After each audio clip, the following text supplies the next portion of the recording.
जमाने भर में मिलते हैं आशिक कई, मगर वतन से खूबसूरत कोई सनम नहीं होता। नोटों में भी लिपट कर, सोने में सिमट कर मरे हैं कई, मगर तिरंगे से खूबसूरत कोई कफन नहीं होता। नमस्कार दोस्तों, मैं मनीष आपका स्वागत करता हूं आपके अपने YouTube चैनल संघर्ष इज लाइफ में। आज की ये वीडियो महान योद्धा भारत माता के सपूत हमारे परम सेनापति के चरणों में अर्पित है। भारत के पहले चीफ ऑफ डिफेंस स्टाफ को इस वीडियो के द्वारा मैं फिर से श्रद्धांजलि अर्पित करता हूं। जनरल विपिन रावत का जन्म 16 मार्च 1958 को उत्तराखंड के पौड़ी गढ़वाल जिले में एक क्षत्रिय परिवार में हुआ था। इनकी कई पीढ़ियां भारतीय सेना में सेवा देती आ रही है। इनके पिता श्री लक्ष्मण सिंह रावत पौड़ी गढ़वाल जिले के सेंजी गांव से थे और ये लेफ्टिनेंट जनरल के पद से सेवानिवृत्त हुए। इनकी माता उत्तरकाशी जिले से एक विधायक की पुत्री थी। बचपन से घर में देश प्रेम और भारतीय फौज के रुतबे का माहौल रहा। उन्होंने बचपन से ही सेना में जाने का मन बना लिया था।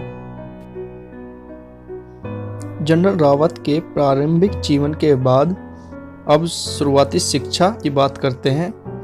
देहरादून के कैम्ब्रिन हॉल स्कूल और शिमला के सेंट एडवर्ड स्कूल में हुई। इसके बाद इन्होंने खड़गवासला स्थित राष्ट्रीय रक्षा अकादमी में दाखिला लिया और फिर इसके बाद रावत भारतीय सैन्य अकादमी देहरादून से प्रथम श्रेणी में स्नातक हुए और यहाँ इनको बेहतरीन प्रदर्शन के लिए स्वॉर्ड ऑफ ऑनर भी दिया गया। जनरल रावत ने defence services staff college Wellington से भी स्नातक की शिक्षा ली और फोर्ट लेवेनवर्थ कंसा स्थित United state army command and general staff college से 1997 उपाधि ग्रहण की। बाद में जनरल रावत ने मद्रास विश्वविद्यालय से रक्षा अध्ययन विषय में एमफिल की उपाधि ली और प्रबंधन एवं कंप्यूटर अध्ययन में डिप्लोमा भी किया। वर्ष 2011 में चौधरी चरण सिंह विश्वविद्यालय से इन्हें सैन्य मीडिया अध्ययन के क्षेत्र में शोध के लिए पीएचडी की मानद उपाधि दी गई। सेना में जनरल विपिन रावत का सफर गौरवशाली, सम्मान और उपलब्धियों भरा रहा। 16 दिसंबर 1978 को विपिन रावत ने 11वीं गोरखा राइफल्स की 5वीं बटालियन को ज्वाइन किया। इसी यूनिट में उनके पिता भी थे। जबरदस्त युद्ध कौशल, उच्च क्षेत्रों में युद्ध लड़ने की कला और आतंकवाद से निपटने के लिए उनकी रणनीति व सूझबूझ के चलते सेना में उन्हें तेजी से तरक्की मिलती गई। मेजर जनरल बनने के बाद विपिन रावत को 19वीं इन्फेंट्री डिवीजन का कमांडिंग ऑफिसर बनाया गया। लेफ्टिनेंट जनरल के तौर पर उन्होंने दीमापुर स्थित 3rd कॉर्प्स मुख्यालय का नेतृत्व किया। जनरल रावत ने डेमोक्रेटिक रिपब्लिक ऑफ कॉन्गो में मोनस्को मल्टीनेशनल ब्रिगेड के 8वें चैप्टर की कमान संभाली, जहां उन्हें 2 बार फोर्स कमांडर की जिम्मेदारी मिली। सैन्य कैरियर में विपिन रावत 1 जनवरी 2016 को साउदर्न कमांड के general of chief commanding in chief बने। इसके कुछ महीने बाद ही 1 सितंबर 2016 को उन्हें भारतीय सेना का vice chief of army staff बनाया गया। 17 दिसंबर 2016 को उनके करियर का सबसे बेहतरीन दिन आया जब उन्हें सरकार ने भारतीय सेना का सेना प्रमुख बनाया। जनरल विपिन रावत देश के 27वें सेना प्रमुख बने और 31 दिसंबर 2019 को इस पद से रिटायर हुए। वे गोरखा रेजिमेंट से आने वाले तीसरे ऐसे अफसर थे जिन्हें सेना प्रमुख बनाया गया। इससे पहले फील्ड मार्शल सैम मोनेक्सा और दलवीर सिंह सुहाग इस रेजिमेंट में चीफ ऑफ आर्मी स्टाफ बने। चीफ ऑफ आर्मी स्टाफ के रिटायरमेंट के बाद जनरल विपिन रावत ने 1 जनवरी 2020 को चीफ ऑफ डिफेंस स्टाफ के पद का भार संभाला। वो देश के पहले सीडीएस बने। सीडीएस के पद का विवरण करते हैं। चीफ ऑफ स्टाफ कमेटी के स्थायी अध्यक्ष के रूप में सीडीएस निम्नलिखित कार्य करेगा। इनमें 1 अतिरिक्त सचिव और 5 संयुक्त सचिव शामिल होते हैं। हथियारों की खरीद प्रक्रिया को लागू करता है, थल सेना, वायुसेना और नौसेना के संचालन को एकीकृत करता है। तीनों सेवाओं में संयुक्तता लाना और बुनियादी ढांचे का इष्टतम उपयोग सुनिश्चित करता है। सरकार के लिए सैन्य सलाहकार होने के अलावा सीडीएस सैन्य मामलों के विभाग का भी प्रमुख होता है। इसको थिएटर कमांड बनाने का भी अधिकार है।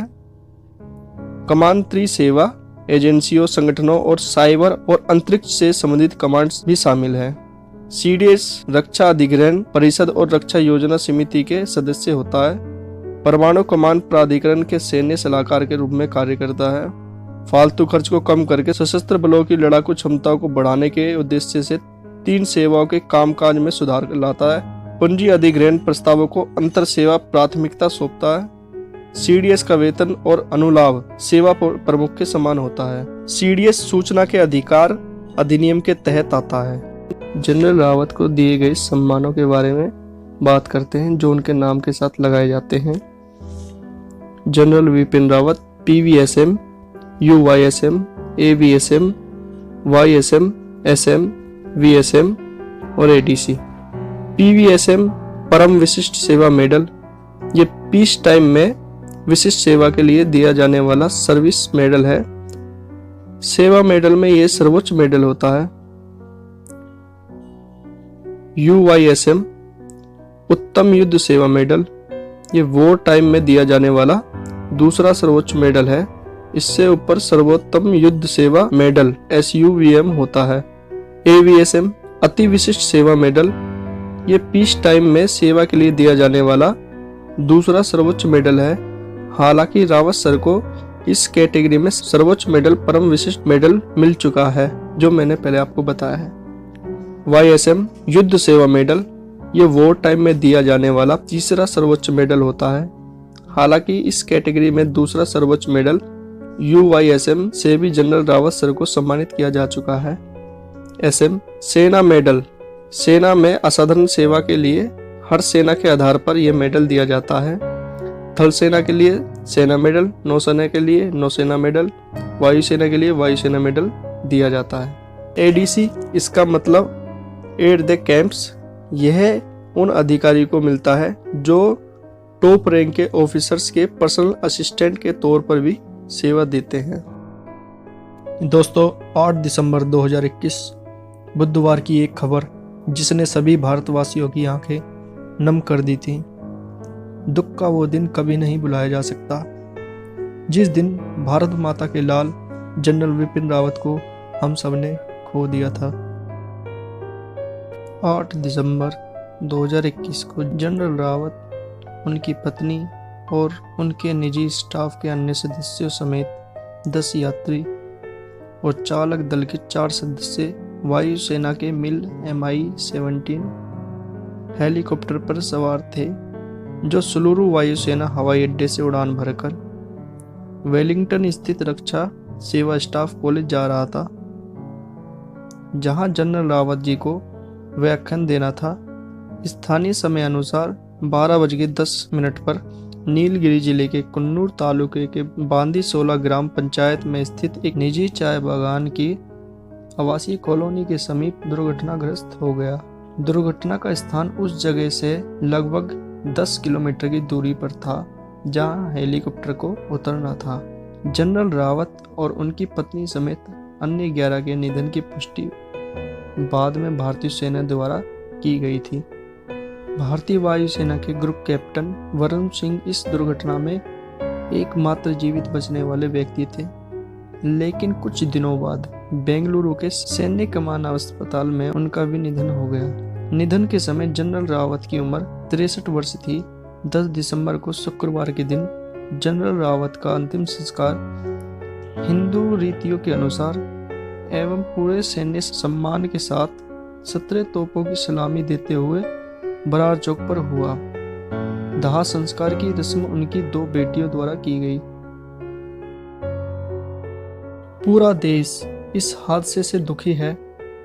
चीन और पाकिस्तान जैसे नापाक इरादे वाले पड़ोसी देशों से देश की सुरक्षा के लिए बड़ी चुनौतियों के बीच भारत के पहले chief of defence staff general Vipin Singh Rawat एक भरोसे का नाम है। कम समय में ही उन्होंने भारत की सैन्य तैयारियों को दुश्मनों से मुकाबले के लिए नई बुलंदियों पर पहुंचाया था। आज की वीडियो बस यहीं तक। जय हिंद, जय भारत दोस्तों।